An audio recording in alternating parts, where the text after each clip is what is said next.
Welcome. In this video I will show you how to set up activity tracking on Garmin Forerunner 70. So let's start by accessing this device's settings, which we can do by holding down the middle left key on the watch face. And now we're gonna have to swipe a bit down until we reach the watch settings menu.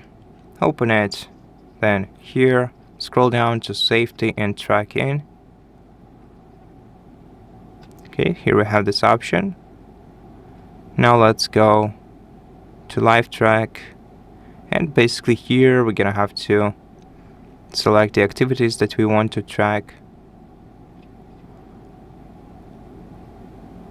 So let's select status for all, and this will track all the activities on our watch. We can also enable notify recipients and set the recipients below. Now also we can set up the instant detection, live event sharing, and assistance, along with the assistance contacts in the same menu.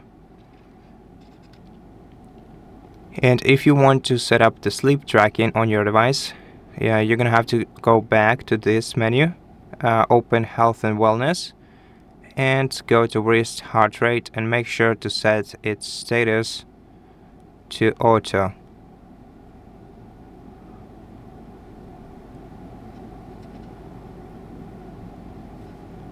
And that's it. Thank you for watching this video. If it helped you, please consider subscribing to our channel, leave us a like and a comment below, and I'll see you in the next one.